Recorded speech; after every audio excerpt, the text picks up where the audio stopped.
construído entre 1956 e 1959 por Giancarlo Gasperini e Jacques Pilon, localizado no número 970 da Avenida Paulista e recentemente tombado, o edifício Pauliceia representa um marco na arquitetura moderna brasileira. Isso se dá pelo rompimento que o prédio traz em relação aos padrões estéticos da época e por simbolizar um período de transição na paisagem paulistana, até então habituada com os característicos casarões dos barões cafeeiros. O objetivo era desenvolver um condomínio de padrão elevado para elite. Por conta disso, o edifício Pauliceia foi construído com a altura máxima permitida na época.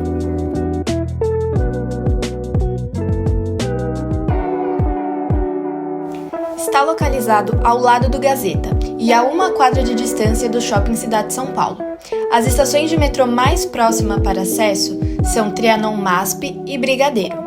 É possível acessar de ônibus e de carro pela Avenida Paulista. O uso predominante da região é misto, tendo uso residencial e de serviço. O uso do Pauliceia sempre foi exclusivamente residencial. Possui 23 andares e o condomínio tem 2 prédios, o Pauliceia e o São Carlos do Pinhal. A estrutura é de concreto. A área do terreno é de 5.610 metros quadrados e a de construção, 28.470 metros quadrados.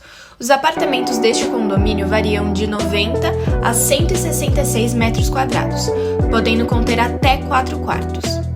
Todos têm pé direito alto, janelas em fita que quase encostam no chão e no teto que só foi possível pelas fachadas livres de estruturas e pilares recuados. Os prédios já passaram por reformas pontuais ligadas à estrutura, elétrica e hidráulica. A mais recente foi feita em 2006, que foi a substituição dos elevadores.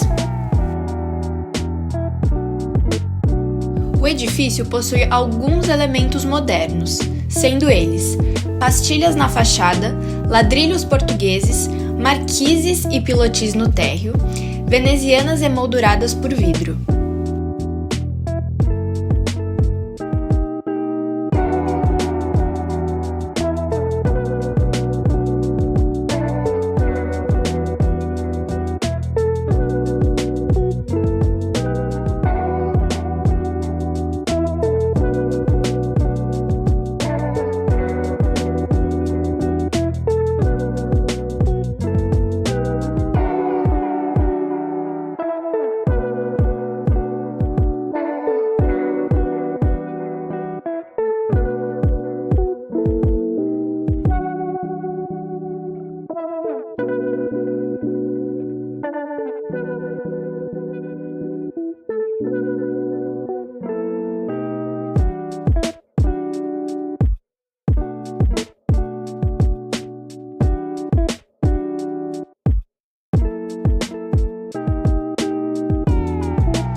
A disposição dos espaços internos pode expressar uma abordagem artística, onde a fluidez dos ambientes e a harmonia entre a forma e a função são criteriosamente consideradas.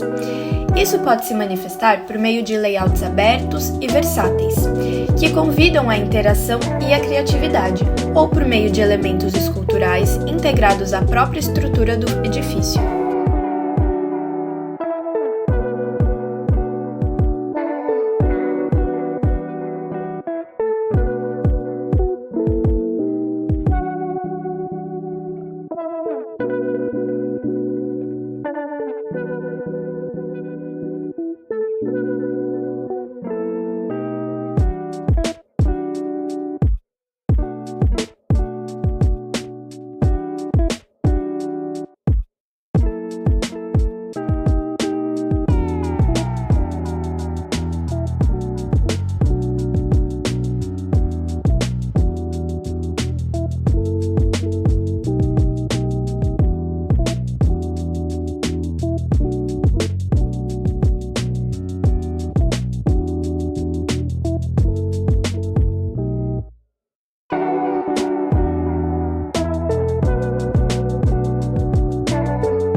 A gente está aqui com o síndico do Pauliceia e, primeiramente, você autoriza o uso da imagem? Autorizo para fins educacionais na escola. Obrigado. E como você escreveria a qualidade de vida sem um morador? Bom, depois de 2013, as condições da Avenida Paulista, de forma geral, ficaram bem difíceis, né? Principalmente porque todo tipo de manifestação acontece aqui. Antes era mais fluida o trânsito e tal, agora, em função também do crescimento da população, né? É um lugar muito movimentado, é um lugar nervoso, vamos dizer assim. A gente tem uma pressão muito grande do ruído da avenida, né? Da poluição, né? Mas eu acho que ainda aqui tem o privilégio de ter esse térreo de quase 6 mil metros quadrados com esse jardim, né? A questão da Paulista é fechar no domingo, você como morador. Como você se sente em relação a isso? Bom, é uma coisa boa, democrática para a cidade. A Avenida Paulista é muito capilarizada em acesso, metrô, mesmo vias de ônibus e de carros, né? Ciclovia. Porém, para o morador, tem um pequeno empecilho que ocorre, não em função do conceito ruas abertas, mas é que existem abusos. Por exemplo, a poluição sonora. É muito desgastante a gente conviver por um curto período, que possa parecer, só aos domingos, das 9 até as 16, mas começando uma banda de rock tocar às 10 e parando às 3 da tarde, é uma coisa muito penosa, né? Então, a gente tem apelado muito, tanto aos artistas que vêm se apresentar, claro que não somos a favor da manifestação artística, de qualquer naipe que for, mas temos que considerar que também temos um pouco de direito ao descanso, privacidade e tal. A prefeitura não tem condições de fazer corretamente ou perfeitamente a fiscalização.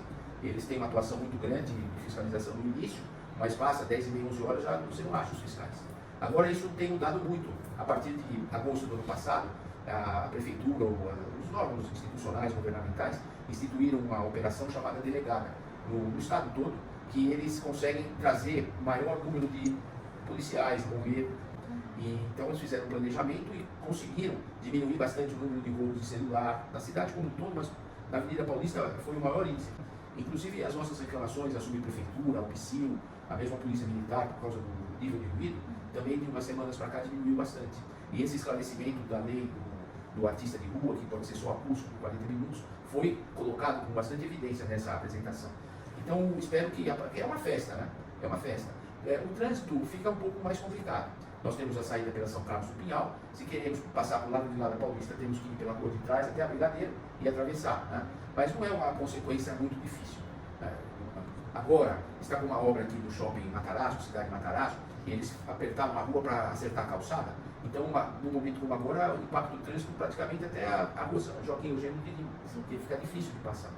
Então, o grande medo era que a Paulista fechada atrapalharia o trânsito livre das ambulâncias, né? Mas como fica aberta aqui a São Carlos e fica aberta a Alameda Santos, isso tem sido suprido, né? Tem muitos hospitais aqui. Sempre tem as pessoas que reclamam, se posicionam contra. Mas a gente tem que ter um pouco de tolerância, né? Decoramos aqui. Quanto à preservação do edifício, de quanto em quanto tempo são feitas as manutenções aqui? Bom, nós temos uma manutenção contínua, né? Porque a gente entende que a manutenção ela deve ser preventiva, porque se você deixa de fazer uma manutenção preventiva, você vai cair no reparo. E o reparo é sempre muito mais oneroso. Então é mais econômico você fazer uma vistoria nas bombas, todas elas, uma vez por mês, uma vez a cada 15 dias, do que quando ela apresenta pânico, né? A gente tem que trocar, tem que consertar. Os elevadores também, mesma coisa.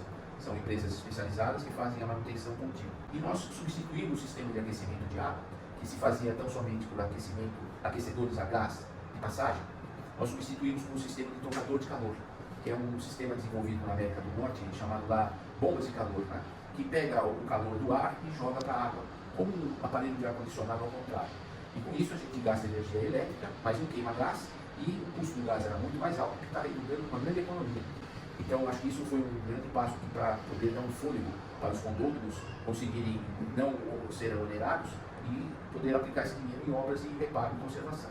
Por exemplo, é obrigatório por lei a pintura do edifício a cada 5 anos. Entretanto, com a parte argamassada que recebe pintura aqui, ela está apresentando muitas trincas que a gente notou com muita clareza no inverno do ano passado. No inverno a contração do material é grande, né? A dilatação ao contrário. Então as trincas começaram a ser notórias. Então, como também estávamos tendo caso de queda de pastilha, reboco desplacando, né? Pela idade da vida útil do material, pela característica da cola usada, que existia na época, a argamassa, a base e tal. Então nós tivemos que remover algumas partes que estavam com risco de queda. E fizemos agora uma inspeção da patologia das fachadas, um sistema de verificação por percussão do som cavo, onde se permite perceber onde está oco, né, para fazer a substituição e o reparo das fachadas. Né. O edifício, durante o início, os primeiros 40 anos dele, ele foi muito bem cuidado por um senhor, que era zelador aqui, que seguia muito as especificações do executor da obra. Então, basicamente, do ponto de vista da manutenção, essas são as questões mais prioritárias que têm a ver não com a falta da manutenção, mas com a idade, a vida útil do material. E quanto ao jardim? Ao jardim, o que acontece? Esse jardim todo mundo pensa que é do Buller Marx, mas não é. Eu diria que o Giancarlo Gasperini, que estudou na Faculdade Nacional de Belas Artes de Arquitetura, no Rio de Janeiro, na época em que todo mundo ficou, o Buller Marx apareceu. Em 1947 foi inaugurado o edifício Campanema, né, o Ministério da Educação e Cultura, no Rio de Janeiro, e lá, naquele corpo horizontal desse edifício, na cobertura, o Buller Marx desenhou um jardim. Se você vê uma fotografia lá, você pensa que aqui é lá, ou lá é aqui. Se bem que lá não tem as muletinhas.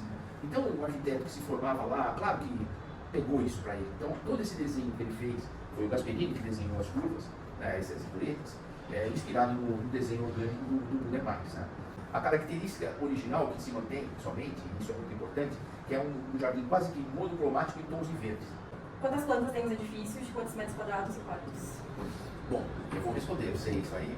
Nós temos assim, basicamente, no primeiro ou sexto andar, nós temos um andar tipo de seis apartamentos por andar. Temos das extremidades, que é o final 1, final 6, com 90 metros, 2 quartos. Temos no final 2 e 5, que tem 108 metros, com 2 quartos e um terceiro reversível, que dá para a frente, do lado da sala. Muitos transformam em dormitório, muitos usam como sala de jantar, e hoje muitos transformaram em home office ou integraram com a sala.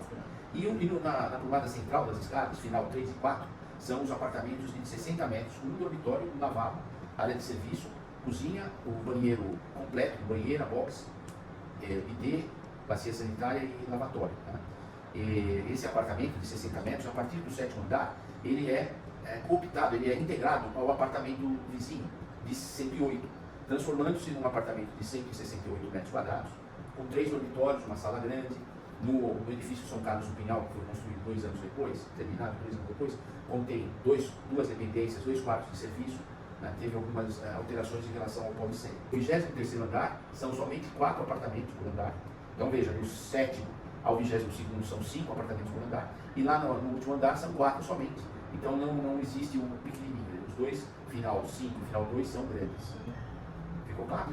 Talvez se a gente pensar na questão dos prós e contras de morar num condomínio como esse, viver no condomínio talvez seja o futuro. Se vislumbra uma outra hipótese para a demanda do número de habitações que não sejam residir em condomínios. Para residir em condomínio é necessário um aprendizado, que deveria ser natural, que é respeito e tolerância ao próximo, ao seu vizinho. Agora aqui, nesse caso deste, é uma coisa que nós já falamos nas outras respostas, a poluição sonora eventual do domingo, depois daquela manifestação do passe livre, eu nunca tinha visto uma bomba de gás lacrimogêneo. E aí eu senti o cheiro do gás mostarda aqui na porta. Tá? Terrível ouvir aquelas bombas de efeito psicológico naquele sol, cavalaria andando, correndo na Avenida Paulista. Isso é uma experiência que a humanidade já deveria ter superado. E especificamente para o nosso condomínio, eu acho que tem mais prós do que contra. Essas coisas são perfeitamente superáveis, com você ter um pouco de tolerância, levar mais esportiva, com mais tranquilidade. No começo, eu estranhava muito a luz da torre ali, eu morava em Santos, no canal 6, de noite era um silêncio, só quebrado pelo navio, 4 horas da manhã, você abria a janela, era neblina, então era escuro e tal. Agora aqui, com essa luz aqui, foi uma noite que estouraram a casa da família Matarazzo, uma bomba, eu acordei assim, eu imaginei que a torre tivesse caído, porque foi um barulho, não parava de cair vidro, sabe? Aí no dia seguinte a gente descobriu que tinha sido na casa Matarazzo, a torre estava lá, mas a casa não. Seria isso que eu queria dizer sobre os